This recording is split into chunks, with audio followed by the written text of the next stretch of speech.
بسم اللہ الرحمن الرحیم۔ السلام علیکم پیارے دوستو۔ حضرت سلیمان علیہ السلام کی طرف سے مخلوقات کی ضیافت۔ شیخ عبد الرحمن نے کتاب العقائد میں نقل کیا ہے کہ حضرت سلیمان نے جب دیکھا کہ اللہ نے ان کے لیے دنیا کو وسیع کر دیا اور دنیا اس کے ہاتھ میں ہو گئی تو کہنے لگے، اے میرے معبود، اگر مجھے اجازت دے کہ میں تیری تمام مخلوقات کو پورے سال کھلاؤں تو بہتر ہوتا۔ تو اللہ تعالیٰ نے ان کے پاس وحی بھیجی کہ تو اس پر ہرگز قدرت نہیں رکھتا۔ پھر درخواست کی، یا الہی، ایک ہفتہ؟ تو جواب ملا، اس پر بھی قدرت نہیں رکھتا۔ پھر درخواست کی، یا الہی، ایک دن؟ فرمایا، اس کی بھی قدرت نہیں رکھتا۔ بہرحال اللہ تبارک و تعالیٰ نے ایک دن کی اجازت دے دی تو حضرت سلیمان نے تمام جنات اور انسانوں کو حکم دیا کہ وہ تمام کے تمام ان چیزوں کو جو زمین پر حلال ہیں، یعنی گائیں، بیل، بکریاں، دمبے، پرندے وغیرہ، ان تمام چیزوں کو جن سے حیوان میں سے ہیں، یعنی پرندے وغیرہ بھی، ان کو جمع کر لو۔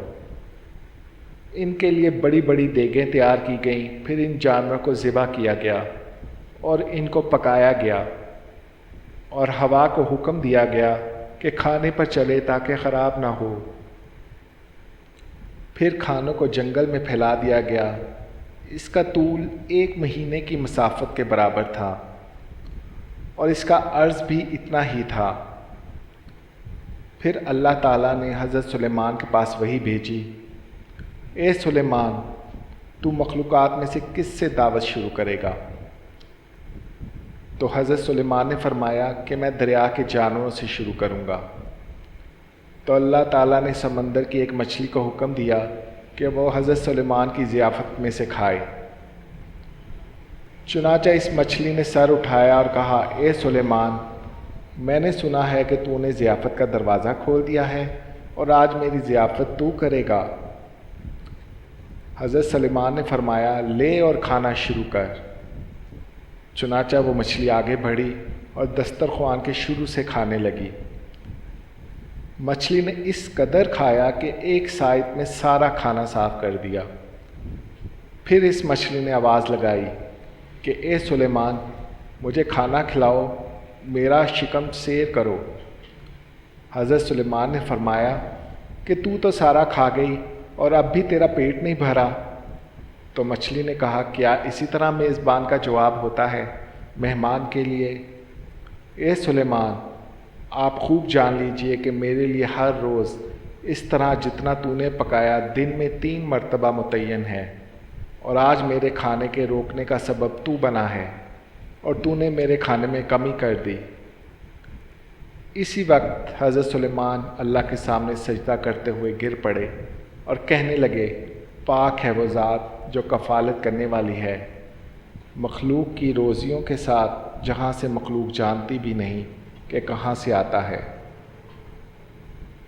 بے شک ہمارا رزاق صرف اور صرف اللہ ہے، چنانچہ ہمیں صرف رزق اس سے مانگنا چاہیے، اور کبھی اپنے مال و دولت اور وزارت و صدارت کے بل بوتے پر انسان ناز نہ کرے کہ میرے پاس مال ہے تو میرے پاس کھانے کے لیے بہت ہے، اور مجھے تو کسی سے مانگنے کی ضرورت ہی نہیں ہے، بلکہ لوگ میرے سے آئیں گے مانگنے کے لیے،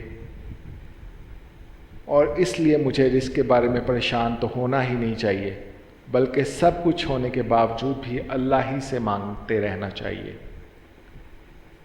دعا ہے کہ اللہ تعالی ہم سب کو اس واقعے سے سبق حاصل کرنے کی توفیق عطا فرمائے، اور ہم جو دن رات پیسوں کے اوپر پیسے رکھتے رہتے ہیں اور اپنی نوٹوں کی گڈیاں بڑھاتے رہتے ہیں کہ کبھی میرے پر تنگی آ جائے گی تو میں ان سے چیزیں خرید لوں گا، تو ایسا ہرگز نہیں ہے۔ اللہ تعالیٰ جب چاہے سب کچھ بدل سکتا ہے، تو اللہ تعالیٰ سے رحم مانگیں اور ان کی مدد کیجیے جو آپ کی مدد کے طلبگار ہیں، اور بن مانگے۔ اور میں بہت سے ایسے لوگوں کو جانتا ہوں جنہوں نے کبھی زبان پر سوال لانے کی زحمت ہی نہیں دی مجھے، تو وہ بہت سارے بہت اچھے لوگ ہیں۔ تو اللہ تعالیٰ ہم سب پر رحم فرمائے، آمین۔ یا رب العالمین.